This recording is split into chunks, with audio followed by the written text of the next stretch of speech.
understand? Because kid comes up to you, he needs attention. He wants to, be with you because he looks up to you.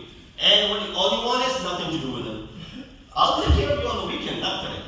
But hey, go play with your siblings, for example. Go bother your mom, for example, if you need homework help and whatnot. When they're 5 and 6, you turn them down. When they're 15, they start turning them down. So if you don't turn them down when they're 5 and 6, I'll bet you they won't turn you down when they're 15 and 16. Now, when you're trying to speak to them, you pick them up from their school, from their practice, from their whatever, and you're trying to engage in conversation with them, there's no response. How was your day? What'd you do? You see your friends? This is the response that you get. Why are you getting this response? There's a history behind it. When they were 5, you were giving them the same response.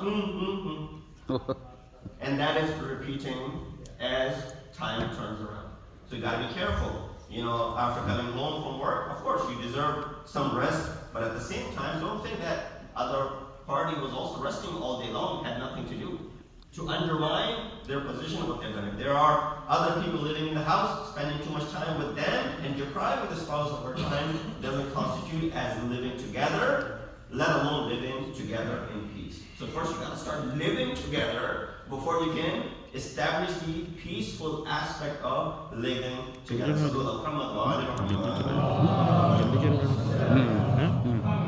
running out of my time. We started at 12:45, so I'm almost half hour into my discussion. I'll quickly bring it towards a close.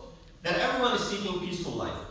In fact, love and mercy constitute that glue and cement for the structure of human society, especially in a marital bond. There are some differences between love and mercy. Number one, love is the initial motivation for establishing a relationship. You fall in love. And of course, that is not always the case.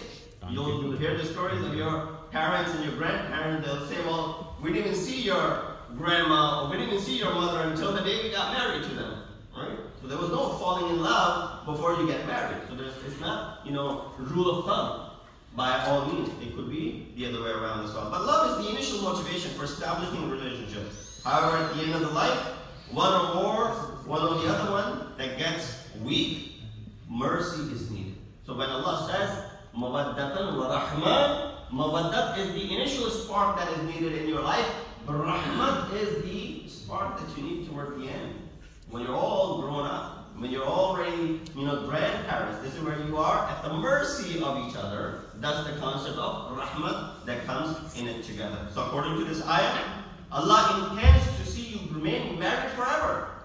Not for 10 years, not for 15 years, and then calling it quits. No, you show this love in the beginning of your life, and then you show this mercy.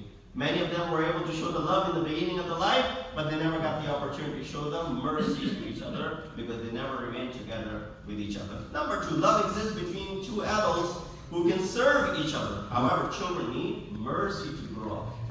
While you give, this love is automatic when it comes to your kids. You don't need to fall in love with your kids. You already have that love instilled in your heart. God-given ability.